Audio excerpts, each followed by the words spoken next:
آئیے ایک خوبصورت سے واقعے کی طرف چلتے ہیں۔ عشق و محبت کی دنیا میں ایک بہترین مثال ہے۔ اللہ اکبر۔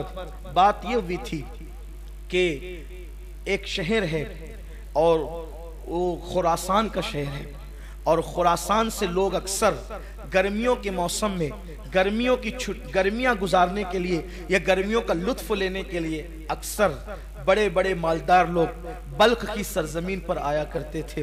بلخ کی سرزمین نکہتوں کی سرزمین، بلخ کی سرزمین پھولوں کی سرزمین، بلخ کی سرزمین گل و لالہ کی سرزمین، بلخ کی سرزمین نسترن کی سرزمین، نسرین کی سرزمین، سوسن کی سرزمین۔ اللہ اکبر۔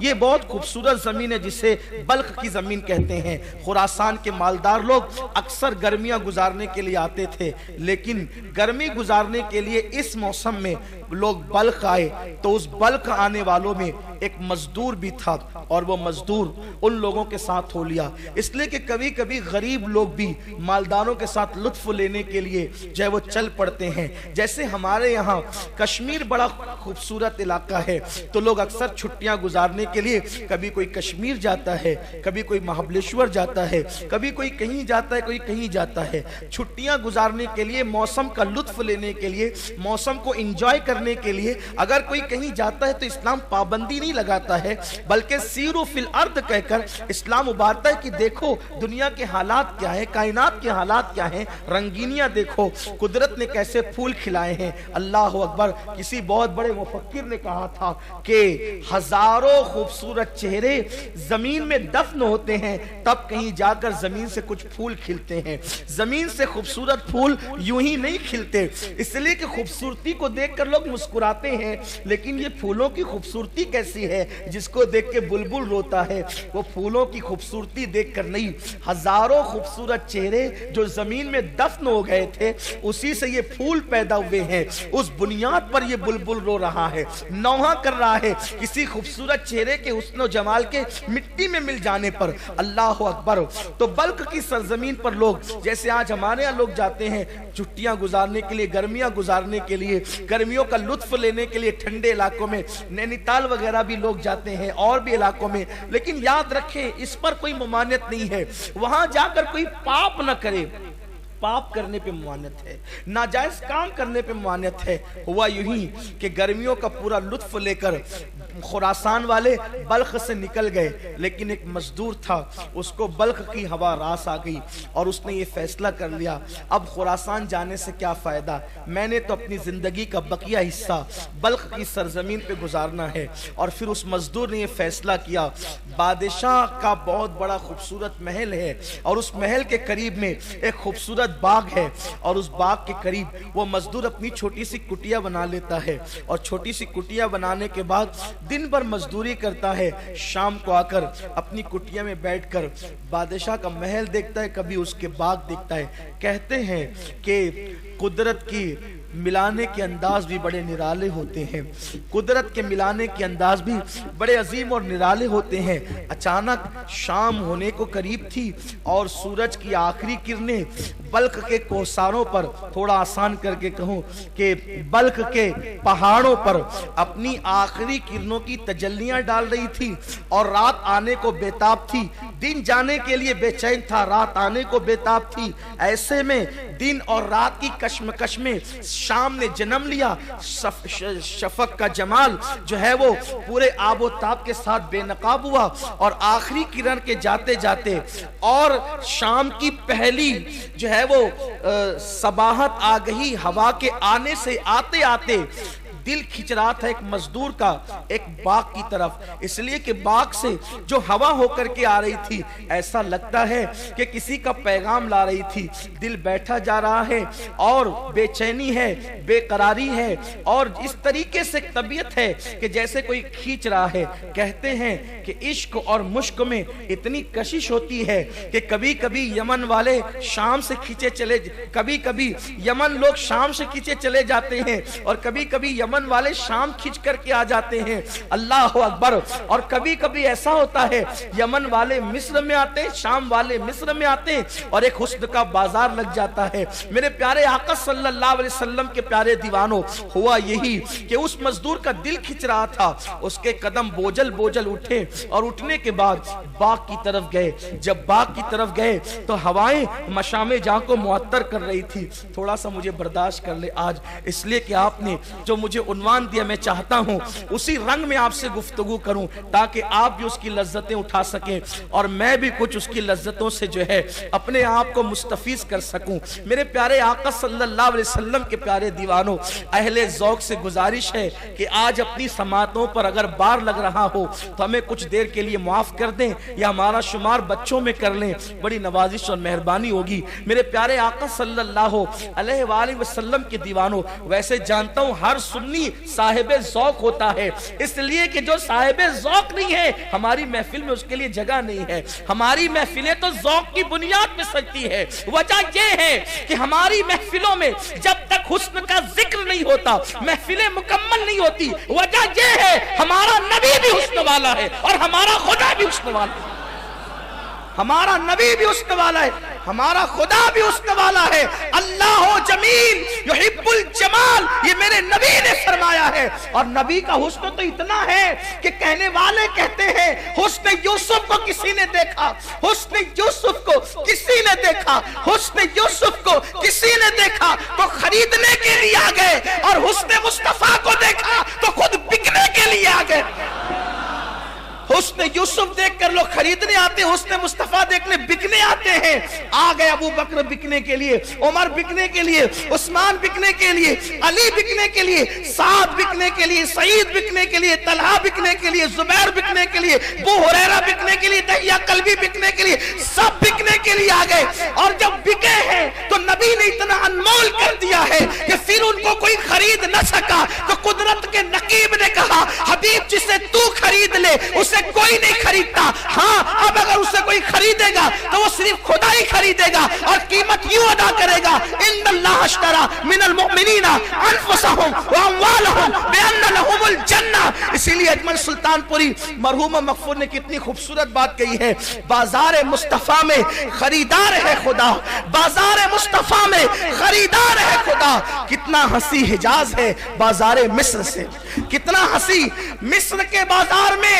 میں مال پر بحث نہیں کر رہا ہوں، مصر کے بازار میں مالک بن زاران بیچنے والا اور خریدنے والا عزیز مصر، اور حجاز کے بازار میں بیچنے والا آمنہ کا لال ہے اور خریدنے والا خدا وحدہ لا شریک ہے. بازار مصطفیٰ میں خریدار ہے خدا. کتنا ہنسی حجاز ہے، کتنا ہنسی حجاز ہے، کتنا ہنسی حجاز ہے. بازار مصر سے تڑپا دیا کسی نے، مدینے کے ذکر سے آزاد ہو گیا ہوں دو عالم کی فکر سے. جب سے ملا ہے دامن آل رسول کا بے فکر ہو گیا ہوں شفاعت کی فکر سے، بے فکر ہو گیا ہوں شفاعت کی فکر سے. آپ جو ہے وہ ذہن حاضر رکھیے گا، اس لیے کہ کہیں کہیں رک کر کوئی تفسیرہ بھی کرنا ہوگا تو آپ کبھی بھی اس واقعے سے اپنی توجہ کو مت ہٹائیے گا. ایک مرد درویش نے اپنے قلم سے اس کو اتنے خوبصورت انداز میں لکھا ہے کہ اگر اسی طرح بہو پڑھا جائے تو اس کا لطف دوبالا ہو سکتا ہے، لیکن ظاہر سی بات ہے تحریر اور تقریر میں کچھ فرق تو ہے. تو عرض یہ کر رہا تھا، ہوائیں آ رہی تھی اور مشام جہاں معطر ہو رہے تھے، اور پھر مزدور کے قدم کشاں کشاں باغ کی طرف بڑھ رہے تھے. مزدور نے باغ میں قدم رکھا اور جیسی قدم رکھا تو ایسا لگا کہ جیسے پھولوں میں کوئی پھول کھلا ہو، پھولوں میں کوئی پھول کھلا ہو. اور پھولوں کا حال یہ ہے کہ وہ کھلتے ہیں تو پھول لگتے ہیں، لیکن وہ پھول اس طرح کھلا تھا کہ وہاں آنکھیں نرگس کے پھولوں کی طرح تھی، وہاں بال سنبل کی طرح تھے، وہاں چال ہرن کی طرح تھی، اور لب جو ہے گل و لالا کی طرح دعوت نظارہ دے رہے تھے. اور رخسار یوں کھلے ہوئے تھے کہ کہنے والا یوں کہے کہ جیسے ابھی گلاب کی کلیوں نے پتیوں سے اپنے چہرے کو بے نقاب کیا ہے. جیسے ہی نگاہیں چار ہوئی بیچارہ غریب قسمت کا مارا، وہ تو ایسی بجلی گری دل تھام کے رہ گیا اور دل ٹوٹ کر کے دل کا آبگینہ چکنا چور ہو گیا. کوئی اتنا بھی حسین ہے، کوئی اتنا بھی خوبصورت ہے لیکن آنکھیں چار کیا ہوئی تھی قربان، اسلامی تقدس اب تک باقی تھا، نگاہیں چار ہوئی لیکن جھک گئی شرم سے، اللہ دیکھ رہا ہے، مگر بس وہ تو اپنا کام کر چکی تھی۔ ہزاروں تلواروں کے ضربوں سے کسی کو قتل کرنا اتنا آسان نہیں ہوتا جتنا نگاہ کے وار سے قتل کرنا آسان ہوتا ہے۔ تلواروں کا کٹا ہوا ایک مرتبہ آہ کرتا ہے اور ہمیشہ کے لیے ختم ہو جاتا ہے، لیکن کشتہ عشق ہر بار جیتا ہے، ہر بار مرتا ہے۔ تلواروں سے کٹنے والا کفن میں سکون کی نیند سو جاتا ہے، لیکن نگاہوں کا قتیل جو ہوتا ہے وہ ہر لمحہ جیتا ہے، ہر لمحہ مرتا ہے، ہر لمحہ آئے بھرتا ہے، نہ نیند نینا، نہ انگ چینا، نہ آپ آئے، نہ بھیجی بتیا۔ اللہ اکبر، آنکھیں چار کیا ہوئی، دل ہار بیٹھا، اور پھر دل کا آپ گینا چکنا چور ہوا، بجلی سی گری، اور گرنے کے بعد شہزادی تھی بلخ کی، اور کنیزوں کے جھرمٹ میں تھی وہ، جس کو تھوڑی دیر پہلے میں نے ابھی پھول کہا، نرگس کہا، اور اس کے بالوں کو جو ہے وہ سنبل سے تشبیہ دی، اس کے چلنے کو ہرن کہہ دیا۔ ہو سکتا ہے کسی کو مبالغہ لگے، لیکن بات یہی ہے کہ وہ شہزادی واقعی تھی بھی اتنی خوبصورت، اور حسن کی ملکہ تھی وہ۔ آج کل کسی کو حسن کی ملکہ کہنا آسان ہے، لیکن کسی کا حسن کی ملکہ بن جانا بہت مشکل ہے۔ کیا تھا بیچارہ مزدور، دل پکڑ کے رہ گیا، یوں ہی تو وہ سب کچھ کھو چکا تھا، لیکن کسی کے دیدار نے تو اس کا سب کچھ لوٹ لیا۔ وہ بوجھل قدموں سے چلا، اب نہ خود کی فکر ہے، نہ کھانے کی فکر ہے، نہ مزدوری کی فکر ہے، نہ کوئی اور فکر ہے، بس ایک ہی فکر ہے، وہ کیسا تھا، وہ کیسا تھا۔ کبھی کبھی ہوا کے جھونکے آتے تو رات کی تاریکیوں میں بیچارہ دروازہ اپنی کٹیا کا کھول دیتا، کہیں وہ تو نہیں آ گیا ہے۔ انداز ہو بہو تیری آواز پا کا تھا، باہر نکل کے دیکھا تو جھونکا ہوا کا تھا۔ لطافت ہوا کسی کے قدموں کے جو ہے وہ اشارے کے حوالے سے بہت واضح انداز سے انسان کی رہنمائی کرتے ہوئے نظر آتے ہیں۔ ایسا ہی تھا، وہ کبھی ہواؤں سے باتیں کرتا، کبھی فضاؤں سے باتیں کرتا، حالانکہ وہ مزدور تھا، لیکن تھا اتنا خوبصورت کہ کوئی شہزادہ بھی اس کے سامنے کھڑا کر دیا جائے تو شہزادے کے حسن کو بھی اس مزدور کا حسن مات دے سکتا ہے۔ اس لیے کہ خوبصورت بچے کوئی ضروری نہیں ہے کہ بادشاہوں کے گھر میں ہی پیدا ہو، مالداروں کے گھر میں ہی خوبصورت پیدا ہو، ایسا ضروری نہیں ہوتا۔ کبھی کبھی کسی غریب کی کٹیا میں بھی اتنا خوبصورت لال پیدا ہوتا ہے کہ کسی کے تاج محل کے اندر بھی ایسا پیدا ہونا جو ہے وہ ممکن نظر نہیں آتا۔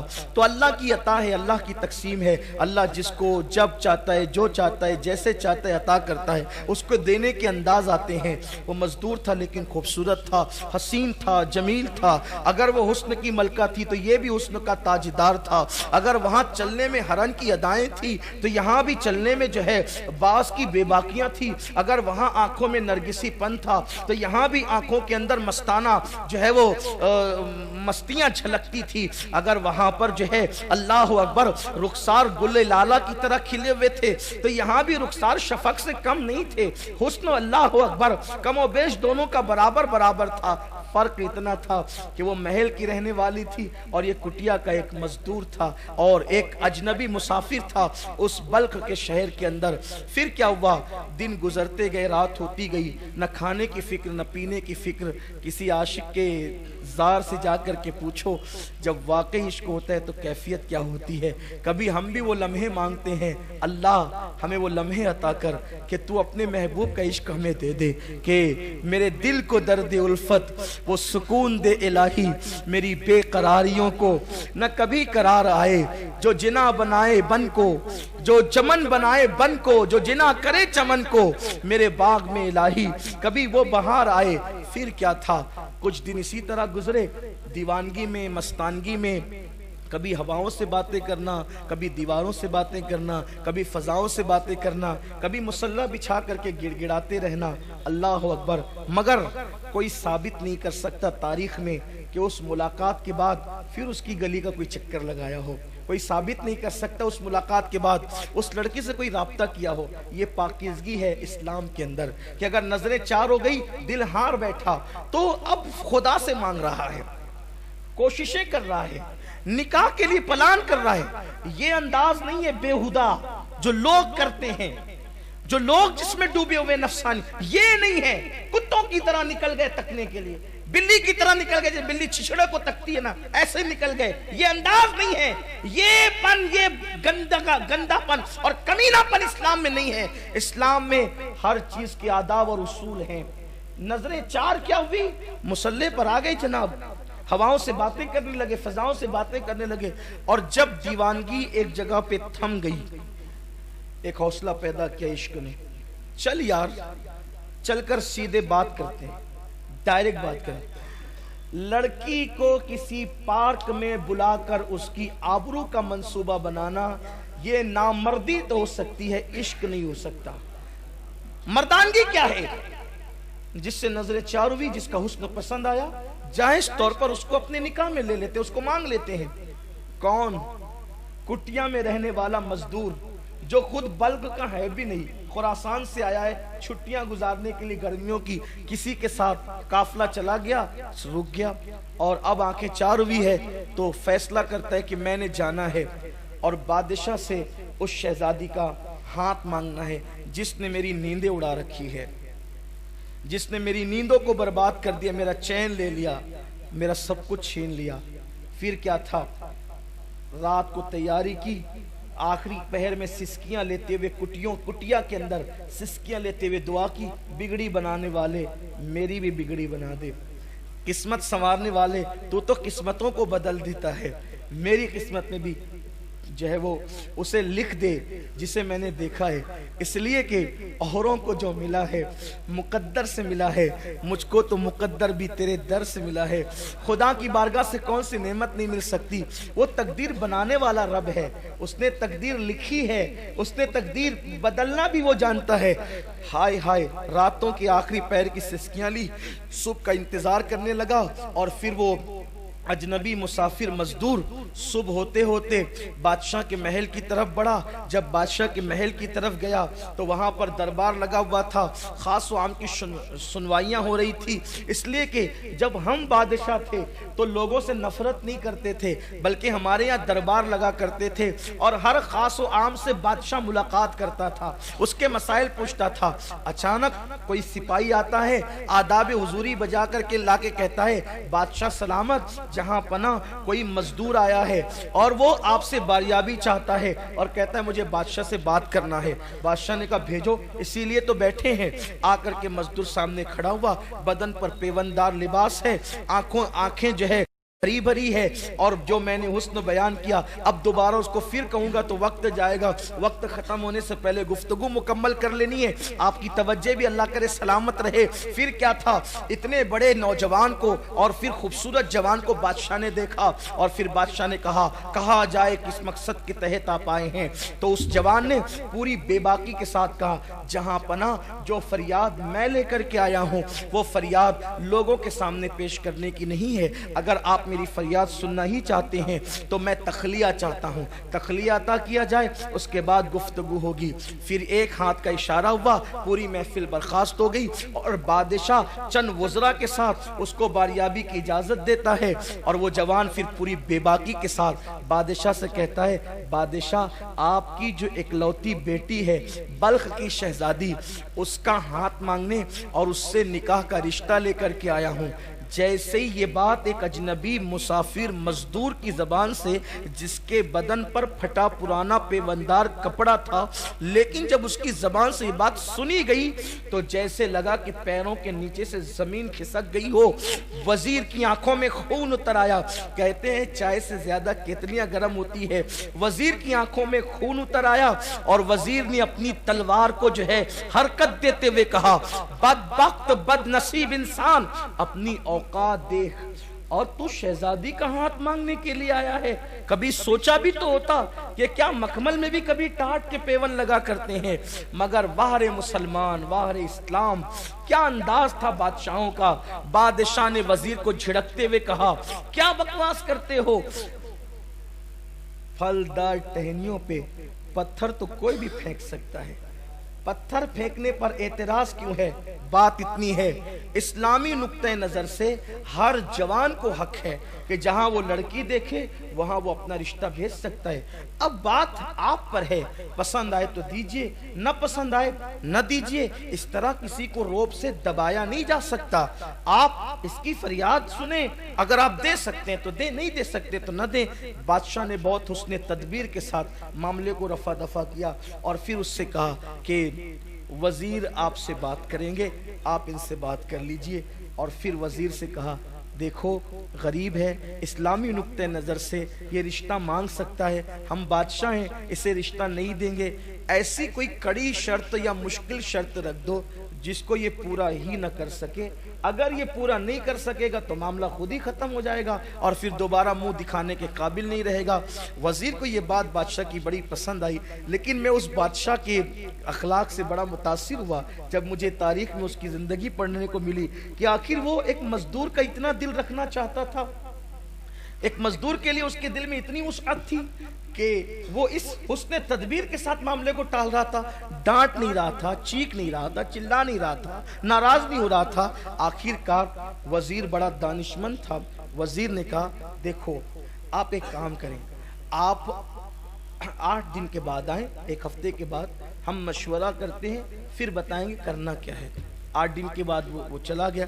اب 8 دن اس کے ایسے گزرے جیسے قیامت کی صبح طویل ہوگی، ایک ایک دن اتنا بھاری گزر رہا تھا۔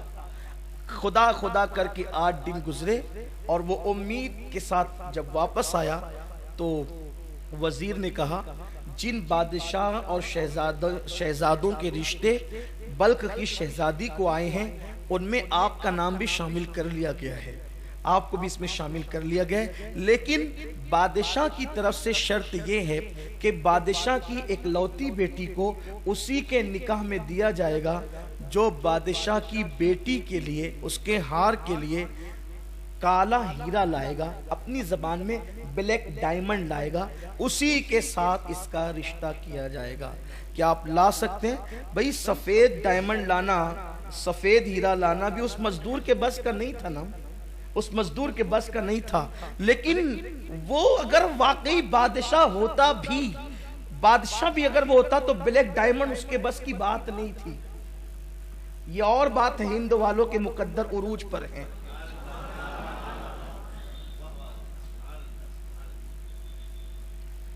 اس کے بس کی بات ہی نہیں تھی، لیکن وہ عشق کیا جو انسان کو ہار دے یا ہار ماننے پہ مجبور کر دے۔ عشق کبھی ہار ماننے پہ مجبور نہیں کرتا۔ اس نے کہا مزدور نے، جس کو رات کے لیے ایک روٹی بھی میسر نہ تھی، اس مزدور نے کہا شرط تو بڑی کڑی ہے، کالا ہیرا لانا، بلیک ڈائمنڈ لانا۔ میں اپنے موجودہ دور کے الفاظ استعمال کروں گا، آپ اس کو یہ نہ سوچے گا کہ اس دور اس نے بلیک ڈائمنڈ کیسے کہہ دیا، کالے ہیرے کو بلیک ڈائمنڈ ہی کہتے ہیں، یہ بھی بات ہے، کالے ہیرے کو بلیک ڈائمنڈ ہی کہتے ہیں، لیکن تو کچھ بھئی موجودہ اصطلاحات بھی تو ہمیں استعمال کرنی ہوتی ہے آپ کے درمیان اتر کر گفتگو کرنے کے لیے۔ اس نے کہا کہ چیز تو بڑی مہنگی ہے، بادشاہ بھی اس کو نہیں لا کر دے سکتا ہے، لیکن جب محبت کی ہے نا، عشق کیا کسی سے، تو ہم لا کر دیں، کوشش کریں گے۔ اور میں سب سے نا امید ہو سکتا ہوں لیکن اپنے رب سے نا امید نہیں ہوں۔ میرا اللہ میری ضرور مدد کرے گا، کیونکہ میری محبتوں میں پاکیزگی، میری محبتوں میں اخلاص ہے، میری محبتوں میں بناوٹ نہیں ہے، میری محبتوں میں خلوص ہے، میں ضرور لاؤں گا۔ اور اس کے بعد گیا، گھر لوٹا، بھیگی بھیگی رات تھی، بلخ کی بھیگی بھیگی رات تھی، رات کا آخری پہر تھا، شبنم گر رہی تھی۔ اقبال کے لہجے میں پھولوں کو آئے جس دم شبنم وضو کرانے، نالا میرا وضو ہو، رونا میرا وضو ہو، نالا میری دعا ہو۔ اللہ اکبر۔ وہ گڑ گڑاتا رہا، سسکیاں لیتا رہا اور کہتا رہا مولا کبھی تو نے کسی مانگنے والے کو محروم نہیں کیا، تیرا وعدہ ہے مجھ سے مانگو میں عطا کروں گا۔ مولا شاید کسی سے سچی محبت ہو گئی ہے، اب اس کو پانے کے لیے ایک سچا راستہ میں نے کیا ہے، لیکن ظالم وقت کے لوگوں نے اتنی سخت کڑی شرط لگا دی ہے، میرے بس میں نہیں ہے، میں بے بس ہوں، لیکن تو اختیار رکھتا ہے۔ مولا مجھے کامیاب کر دے، اس مہم میں کامیاب کر دے۔ روتا رہا، سسکیاں بھرتا رہا، دعا کرتا رہا۔ کہتے ہیں کہ رات کے آخری پہر کی دعا کبھی رد نہیں ہوتی، باب اجابت الہی سے ٹکرائی جاتی ہے، اور پھر صبح ہوتے ہوتے آنسوؤں کا طوفان تھم گیا، اور ایک ایسی غیر محسوس طاقت نے دل میں حوصلہ پیدا کیا، اٹھ اور اپنا سفر شروع کر۔ جس عشق کی راہ کا تو مسافر بنا ہے، اس عشق کی راہ کے مسافر جا اپنے سفر کا آغاز کر۔ بس دل میں ایک عجیب سی لگن تھی، امنگ تھی، پھاوڑا اٹھایا، گردن پہ رکھا، اور نامعلوم منزل کی طرف وہ خراسان کا ایک مسافر بلخ کی سرزمین پہ روانہ ہو گیا۔ صبح سے شام تک، شام سے صبح تک، صبح سے شام تک، شام سے صبح تک، کئی شبانہ روز تک بغیر سنگ میل کے، بغیر منزل کے چلتا رہا، چلتا رہا، چلتا رہا۔ کبھی نانی دادی سے کہانی میں سنا تھا کہ برفیلے پہاڑ جو کالے ہوتے ہیں اسی کے اندر کالا ہیرا، بلیک ڈائمنڈ ہوتا ہے۔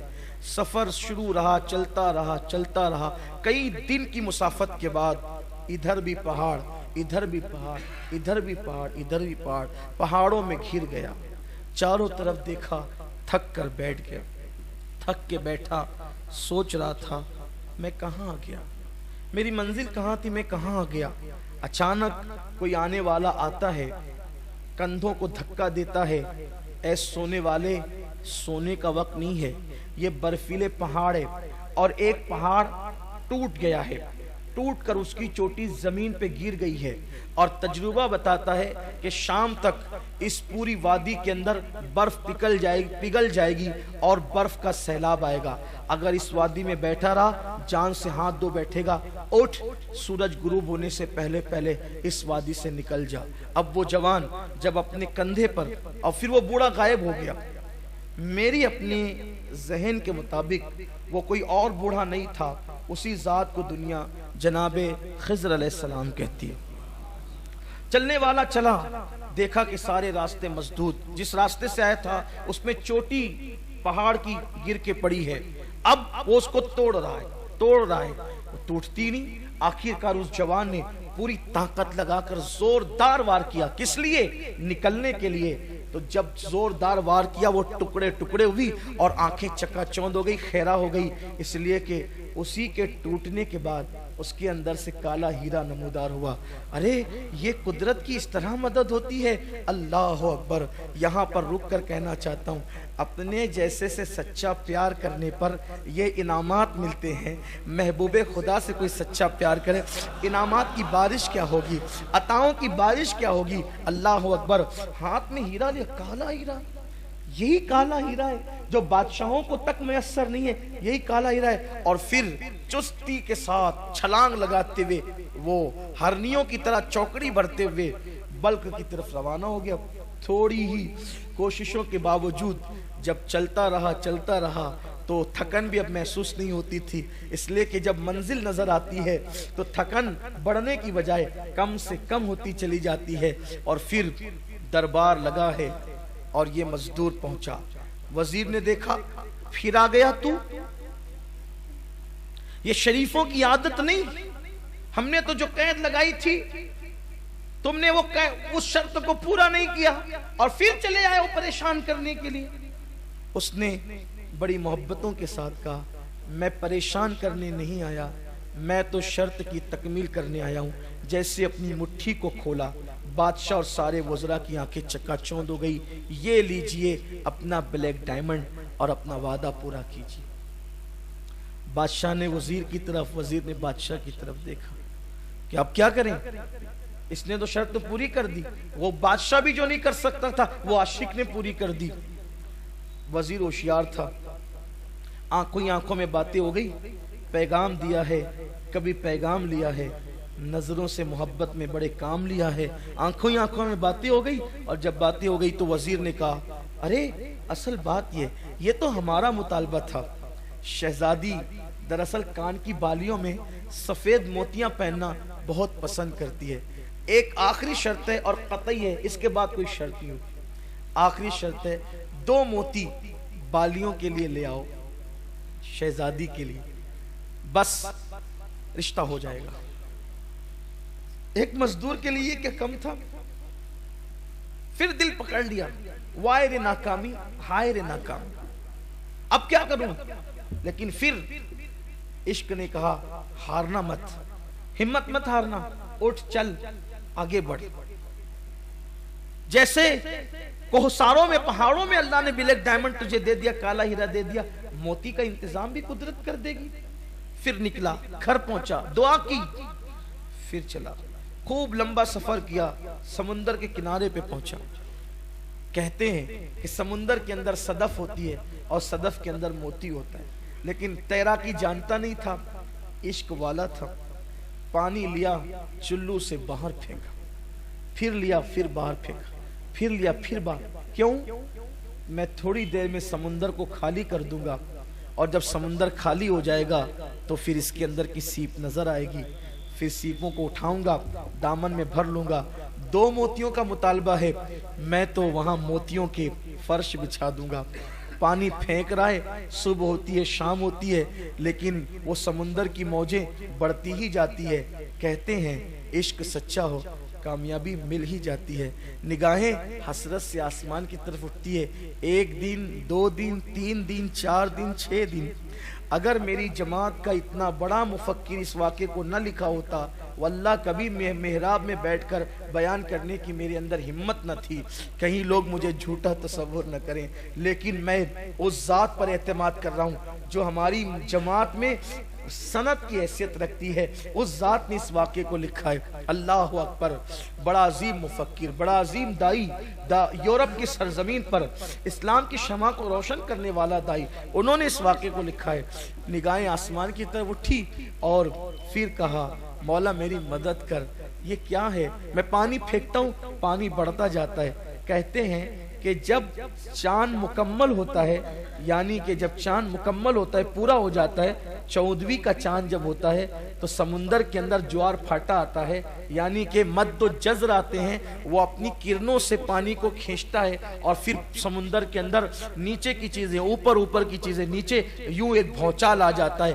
بس ایسا ہی ہوا. 14ویں شب آئی, اور آنے کے بعد جب مد و جزر کے مناظر دیکھے تو کئی سیپیں جو ہے وہ پڑی تھی. صبح کا وقت ہوا, دامن میں سمیٹا اور سفید موتیوں کو لے کر پھر دوڑا.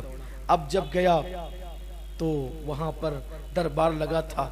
پھر آ گئے, ہاں وعدہ پورا کر رہے ہیں, یہ موتی بھی لے آئے. موتیوں کو دیکھے, سچے موتی. بادشاہ لوگ تھے, وزیر لوگ تھے, جانتے تھے سچے موتی. اب کوئی جواب نہ تھا. وزیر نے بہت ہلکی آواز میں کہا سوچو تو صحیح, کہاں رشتہ لے جا رہے ہو. آپ نے شرطیں تو پوری کر دی ہے, لیکن تھوڑا بادشاہ کا خیال تو کرو. ابھی کچھ باتیں ہو ہی رہی تھی, اچانک ایک کنیز دوڑی دوڑی آئی اور اس نے کہا شہزادی اچانک گری, بے ہوش ہو گئی ہے. اس کی نبضیں جو ہے وہ تھمتی جا رہی ہے, اس کی سانسیں رکتی جا رہی ہے. پوری محفل اٹھی شہزادی کی طرف. وائے رے ناکامی, ہائے رے ناکامی. شرطیں تو پوری ہو گئی, بلیک ڈائمنڈ بھی پیش کر دیا گیا, سفید موتی بھی دے دیے گئے, لیکن جس کے لیے گئے تھے اسی کا انتقال ہو گیا, اور وہ شہزادی دنیا سے کوچ کر گئی. سب کہہ رہے تھے شہزادی مر گئی, مر گئی, مر گئی, لیکن مزدور کہہ رہا تھا میری شہزادی نہیں مر سکتی, میری محبت نہیں مر سکتی, میرا پیار نہیں مر سکتا.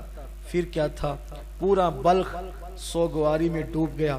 شہزادی کو غسل دیا گیا, غسل دینے کے بعد کفن پہنایا گیا, اور پھر بادشاہ کی بیٹی تھی, ہزاروں کے لاکھوں کے ہجوم میں جنازہ اٹھا, یہ بھی سر جھکائے جھکائے مزدور چل پڑا. پھر کیا تھا، نماز جنازہ ہوئی اور لاکھوں لوگوں نے ڈبڈباتی ہوئی آنکھوں سے شہزادی کو شاہی قبرستان میں دفن کر دیا۔ لوگ اپنے اپنے گھروں کو چل پڑے اور پھر رات نے اپنی سیاہ چادر بلخ کی سرزمین پہ تان دی۔ لوگ غموں میں ڈوبے بستروں پہ لیٹ گئے۔ کہتے ہیں کہ رات کا آخری پہر تھا، رات کی سیاہ زلفیں تھوڑا کمر سے نیچے آ کر ڈھلک گئی تھی۔ ایسے وقت میں وہ اپنی کٹیا سے نکلا اور نکلنے کے بعد کون؟ کندھے پہ کدال رکھ کر مزدور نکلا، اور نکلنے کے بعد جس نے کالا ہیرا اور سفید موتی لائے تھے، یعنی دریا اور کوہساروں کو جس نے مسخر کر دیا تھا، وہ آج اپنی موت کو گلے لگاتے ہوئے بہت بڑا خطرہ مول لے رہا تھا۔ وہ پہنچا شاہی قبرستان میں، تازہ ترین قبر دیکھی، یہی شہزادی کی قبر تھی۔ پہلے گھٹنے ٹیک کر جو ہے وہ شہزادی کی قبر کی مٹی کو بوسے دیے اور اس کے بعد جلدی جلدی سے مٹی ہٹائی۔ تازہ قبر تھی، جلدی سے مٹی ہٹ گئی۔ تختے نظر آئے، تختے ہٹائے، جیسے کفن دکھا بے چین ہو گیا، بے قابو ہو گیا، نیچے قبر میں اترا اور شہزادی کو کندھے پہ ڈالا، مٹی برابر کی، گھر کی طرف روانہ ہو گیا۔ شہزادی کو لے جا کر کے اپنے گھر کی کٹیا میں ڈال دیا اور ڈالنے کے بعد آسمان کی طرف دیکھ کر رونے لگا گھٹنوں کو ٹیک کر۔ جب بوڑھی زلیخا جوان ہو سکتی ہے، ڈوبا ہوا سورج پلٹ آ سکتا ہے، مردہ سے زندہ، زندہ سے مردہ پیدا ہو سکتا ہے، مومن سے کافر، کافر سے مومن پیدا ہو سکتا ہے۔ اے وحدہ لا شریک، تو وہی تو ہے، تو کسی سے پیدا نہیں، تجھ سے کوئی پیدا نہیں ہوا، لم یلد ولم یولد تیری شان ہے۔ روزانہ نسیم سحر تو چلاتا ہے، روزانہ کلیوں کو کھلنے کا شعور تو دیتا ہے، روزانہ جو ہے وہ صبح کا اجالا تیرے حکم سے تڑکتا ہے، روزانہ رات کی سیاہی تیرے حکم سے آتی ہے۔ ہاں ہاں، پتیاں ہر بہاروں میں جو ہے وہ درختوں پر اگتی ہے، پتھروں کے اندر پھول پیدا ہوتے ہیں، دریاؤں کو روانی تو نے دی ہے، سمندر کو طغیانی تو نے دی ہے، ستاروں کی انجمن تو نے سجائی ہے، سریا کو تو نے سجایا ہے۔ روزانہ چاند نکلتا ہے، گھٹتا ہے، گھٹتا ہے، گھٹتا ہے، گھٹ جاتا ہے، پھر نکلتا ہے، بڑھتا ہے، بڑھتا ہے، بڑھ جاتا ہے اور بدر کامل ہو جاتا ہے۔ اے وہ جو سورج کو نکالتا ہے تو عروج پہ پہنچا کر پھر زوال پذیر کر دیتا ہے۔ تیرے آخری محبوب کا واسطہ اور تجھے تیری محبتوں کا واسطہ، ہم نے بھی کسی سے محبت کی، لاج رکھ لے، اس مردہ شہزادی کے اندر پھر سے جان پیدا کر دے، اس لیے کہ مردوں میں جان پیدا کرنا تیرا ہی کام ہے، تو ہی مردوں میں جان پیدا کرتا ہے۔ میرے اللہ، اگر آج اس شہزادی میں تو نے جان پیدا کر دی، مجھے نئی زندگی ملے گی، اسے نئی زندگی ملنے کی وجہ سے۔ کہتے ہیں لکھنے والا مفکر لکھتا ہے، اچانک دروازے پہ دستک ہوئی، دروازہ کیا کھلا، ایک نامعلوم طبیب حکیم گھر میں اپنے ملازم اور مزدور کے ساتھ داخل ہوا، سر پہ ٹوکرا تھا، اس میں دوائیاں تھی، اور پھر اس کے بعد اس نے آ کر سیدھا شہزادی کا ہاتھ پکڑا، نبض دیکھی اور کہا، اے اجنبی مزدور، وقت کو ضائع نہ کر، شہزادی مردہ نہیں ہے، یہ تو ابھی اس کی سانسیں ہلکی ہلکی چل رہی ہے، میرے پاس ایک دوا ہے، اسے جلدی سے تلوے میں مل۔ اور پھر مزدور کے ہاتھ میں مزدور کے ہاتھ میں وہ دوا دیا، مزدور نے جلدی جلدی سے تلووں پر ملا، اور ملنے کے بعد اس حکیم اور طبیب کی نگاہیں چراغ کی روشنی میں شہزادی کے چہرے پہ ٹک گئی۔ کیا دیکھا گیا، اچانک شہزادی حرکت کرنے لگی، اور اس کے بعد دوسری دوا نکال کے طبیب نے ناک میں ڈالی، شہزادی کو چھینک آئی اور شہزادی اٹھ کر بیٹھ گئی، نگاہیں آسمان کی طرف اٹھی، آنکھیں ڈبڈبا گئی۔ تیرا شکر ہے کہ تو نے مردے کے اندر میری محبتوں کی وجہ سے نئی جان پیدا کر دی ہے۔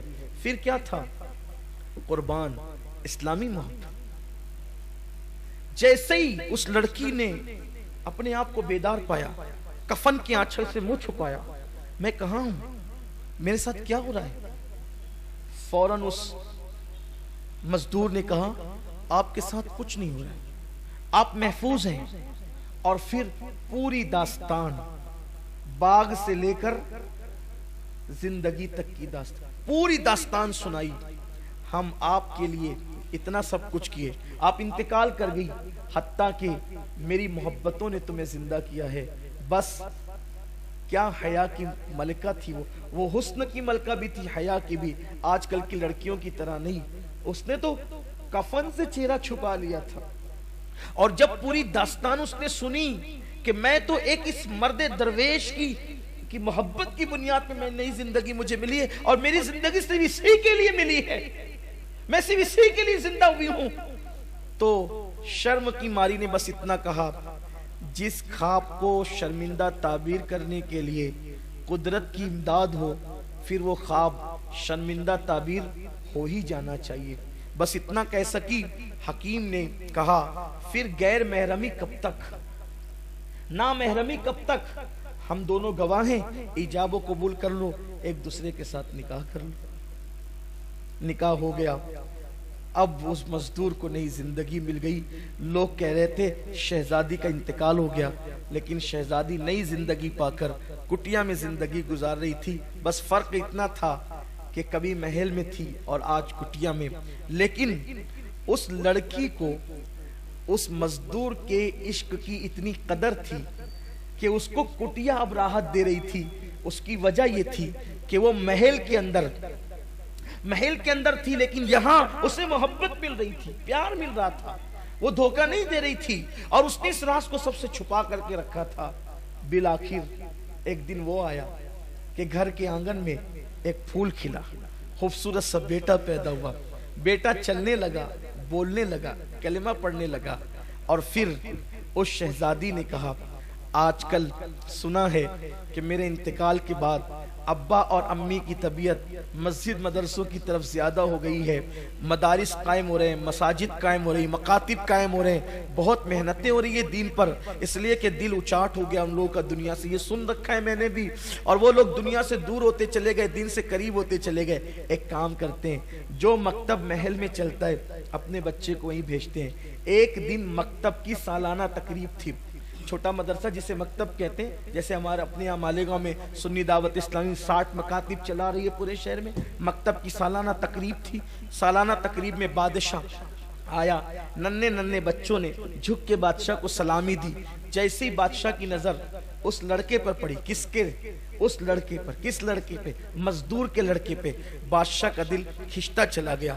یہ کوئی مانوس جانا پہچانا چہرہ لگتا ہے، یہ چہرہ جانا پہچانا ہے، یہ چہرے سے انسیت ہے، یہ چہرے میں اپنائیت ہے، یہ چہرے سے خون جوش کھاتا ہے۔ کون ہے یہ؟ معلم سے پوچھا کون ہے یہ؟ معلم نے کہا وہ سامنے کٹیا ہے نا مزدور کی، اسی کا بچہ ہے، غریب آدمی ہے، روزانہ لا کے پہنچاتا ہے، شام کو لے جاتا ہے، یہ بچہ اپنا سا لگتا ہے۔ ایک کام کریں، اس کے ابا سے کہنا کہ یہ اس بچے کو محل میں لے کر کے۔ شام کو ابا آئے تو کہا کہ بادشاہ کا حکم ہے، حکم حاکم ہے کہ تم اپنا بچہ محل میں لے کر جاؤ۔ انہوں نے کہا بہت اچھا۔ گھر لایا، بیوی سے مشورہ کیا، کیا ہوگا، کیسے ہوگا؟ ایسا لگتا ہے اب پوشیدہ راز سب اوپن ہو جائیں گے، کیسے ہو سکتا ہے، کیا ہوگا؟ بہرحال شہزادی نے کہا کوئی فکر نہ کریں، ٹھیک ہے۔ اور وہ بچہ یوں ہی کوئی پہلے کم خوبصورت نہیں تھا، محل میں بھیجنے کے لیے شہزادی تھی، اس بچے کو شہزادوں کی طرح سجایا، باپ کے ساتھ انگلی پکڑائی، روانہ کیا۔ جیسے ہی محل میں پہنچا یہ بچہ، خوبصورت سے بچے کو بادشاہ نے اپنی گود میں اٹھایا۔ مزدور بھی بھیس بدل چکا تھا، مجھے پہچانا نہ جا سکے کہ چند سالوں پہلے رشتہ مانگنے آیا تھا اور شہزادی انتقال کر گئی تھی، پتہ نہیں کیا ہوگا، بھیس بدل لیا۔ جیسے ہی بادشاہ نے دیکھا اس بچے کو قابو نہ پا سکا، اٹھایا گود میں اور سیدھا زنانہ خانے میں بادشاہ گھس گیا۔ بادشاہ اس طرح نہیں جایا کرتے تھے زنانہ خانے میں، لیکن جیسی ملکہ کی نظر بادشاہ کے گود کے بچے پڑی، یہ مانوس جانا پہچانا چہرہ، غور کیا، کہا بادشاہ جانتے ہیں مرحوم شہزادی کا بچپن ایسا ہی تھا نا، اس کی ناک دیکھو یہ مرحوم شہزادی کی طرح ہے، اس کے ہونٹ دیکھو مرحوم شہزادی، اس کی آنکھیں مرحوم شہزادی کی، ارے یہ تو مرحوم شہزادی کے ہو بہو دکھتا ہے۔ کس کا بچہ ہے؟ ارے وہ سامنے جو کٹیا میں مزدور رہتا ہے اسی کا بچہ ہے، یہ بچہ میری مرحوم شہزادی کی یاد دلاتا ہے، یہ میرے یہاں رہے گا، اب ہم اسے جانے نہیں دیں گے۔ بادشاہ نے کہا کہ بچے خریدے اور بیچے نہیں جاتے نا، تو پہلے اس کے ماں باپ سے پوچھنا پڑے گا. کوئی بات نہیں، غریب لوگ ہیں، ہم اپنے محل میں ان کو جگہ دے دیں گے، وہ ہمارے محل میں رہیں گے، ہم بچہ دیکھتے رہیں گے، تسلی ہوتی رہے گی. کسی کی گود خالی کرنا ہمارا مقصد نہیں. ان سے بات کرو. بادشاہ باہر آیا، کہا کہ ملکہ کی خواہش ہے کہ یہ بچہ محل میں رہے. مزدور نے جواب دیا، بچے بیچنے کے لیے نہیں ہوتے. دیکھا قدرت کے انداز. کل یہ کھڑے تھے کسی بچی کو مانگنے کے لیے، اور آج وہ کھڑے ان کے بچے کو مانگنے کے لیے. اسی کو دنیا کہتے ہیں. کما تدین تدان، اسی کو دنیا کہتے ہیں. بچے بیچنے کے لیے نہیں ہوتے. پھر ہم اپنی بیوی سے مشورہ کریں، یہ بچہ میرا، اس کا مشترکہ بچہ ہے، ہم اپنی بیوی سے مشورہ کریں گے، بیوی جو کہے گی اس پہ عمل کریں گے. اچھا ایک کام کریں، آپ کی بیوی کو منانے کے لیے ہماری ملکہ آپ کی کٹیا میں آ جائے گی. آپ کی بیوی کو منانے کے لیے ہماری ملکہ آپ کی کٹیا میں آ جائے گی. وہ منا لے گی، منانا جانتی ہے وہ، میری ملکہ منانا جانتی ہے، منا لے گی. آپ یہاں کے رہنا، عیش میں رہو گے. اچھا ٹھیک ہے. چلا گیا بچے کو لے کر. ابھی یہ گھر پہنچا تھا، ادھر ملکہ نے کہا ڈولیاں تیار کی جائے. پورے کر و فر کے ساتھ سفر کرنے والی ملکاؤں نے فوراً کہا خواجہ سراؤں سے محل سے لے کر کٹیا تک کے قطار لگا دو اور ہمیں وہاں جلدی سے جلدی پہنچا دو. ڈولیاں اٹھی. لوگ کہنے لگے اچانک ملکہ کدھر جا رہی ہے؟ کسی نے کہا وہ مزدور کی کٹیا میں جا رہی ہے. کہا رے تعجب ہے، مزدور کی کٹیا میں؟ کہا ہاں کوئی تعجب نہ کرو، جب سے شہزادی کا انتقال ہوا ہے ان لوگوں کو غریبوں سے پیار ہو گیا ہے، کٹیا میں جانے لگے، نیک ہو گئے، پرہیزگار ہو گئے، جا رہے ہوں گے کسی کٹیا میں دعا لینے کے لیے، کیوں تعجب کرتے ہو؟ بہرحال خواجہ سرا آگے بڑھتا ہے اور اس کے بعد مزدور کے گھر پہ دستک دیتا ہے. دروازہ کھولو، ملکہ تشریف لا رہی ہیں، آپ کی بیوی سے ملنے کے لیے تخلیے کا موقع دو. جیسے ہی دروازہ کھولا گیا، سنا گیا، دوڑتے ہوئے مزدور نے کہا ملکہ آ رہی ہے، اب تو سارے راز کھل جائیں گے، اب تو شاید قدرت کو یہی منظور ہے. اور پھر ملکہ آ گئی. جیسے ہی نظر پڑی، پلک جھپک گئی، میں کوئی خواب تو نہیں دیکھ رہی ہوں. غور سے آنکھیں پھاڑ پھاڑ کے شہزادی شہزادی شہزادی شہزادی ہو تم تو مر چکی تھی. لیکن دوسری طرف بھی جذبات کا تلاطم تھا، قابو نہ پا سکی. 4 سے 5 سال کے بعد جس بیٹی کو 5 سال پہلے مردہ سمجھ کے دفن کر دیا تھا، وہ زندہ کسی کٹیا میں زندگی گزار رہی تھی، کسی کو پتہ ہی نہیں تھا. ماں بیٹی لپٹ لپٹ کر خوب روئے، اور جب رو چکے، جب جذبات کا تلاطم تھما، بیٹی تم یہاں. شہزادی نے پوری داستان سنائی کہ یہاں آنے کا انداز کیا تھا، کیوں آئے تھے، کیسے آئے تھے. کسی کی محبت اور عشق نے نئی زندگی دی اور یہاں آئے اور اب زندگی گزار رہے ہیں. یہ بات جنگل کی آگ کی طرح پورے بلخ میں پھیل گئی. جسے دفن کر دیا تھا اسے کسی کی پاکیزہ محبت نے نئی زندگی دے دی. اور پھر اس کے بعد فیصلہ ہوا کہ اب جسے مزدور کہہ رہے تھے وہ مزدور نہیں ہے، بلکہ وہ تو بادشاہ کا داماد ہے. اور وہ کٹیا میں رہنے والی لڑکی وہ کوئی غریب کی بیوی نہیں ہے، وہ شہزادی ہے بلخ کی. اس کے بعد اعلان ہو گیا اب کٹیا میں نہیں رہ سکیں گے، محل میں چلو. اور اس کے بعد کٹیا سے لے کر محل تک سپاہ کی قطار تھی. جو وزیر کل تک ڈانٹتے تھے وہ وزیر آج ہاتھ باندھ کر کے کھڑے تھے. محبتوں کو سلام ہے، پاکیزہ محبتوں کو، ان زانیوں کی نہیں، شرابیوں کی نہیں، آبرو لوٹنے والوں کی نہیں. اللہ اکبر. ہاتھ بن گئے لوگوں کے ہاتھ. جذبات کا تلاطم تھا. وقت کا بادشاہ، بلخ کا بادشاہ دروازے پہ کھڑا تھا استقبال کے لیے. کس کے؟ اس مزدور کے جو چند سال پہلے مزدور کہہ کے پکارا جا رہا تھا. اور اس کے بعد ایک گوگا تھا، شور تھا، دل رکھنے کو جگہ نہیں تھی. پورے بلخ کے اندر ایک شور تھا، ہنگامہ تھا. کیا ہوا کیا ہوا کیا ہوا؟ آخرکار پورے کر و فر کے ساتھ جب وہ مزدور اپنے بچے اور بیوی کے ساتھ محل میں داخل ہوتا ہے تو داخل ہونے کے بعد لوگ کہتے ہیں تم نے محبت کا حق ادا کیا، لیکن اس کی نگاہیں جھکتی ہے. اور اس کے بعد لوگ کہتے ہیں تم اب مزدور نہیں ہو، تم ولی عہد ہو.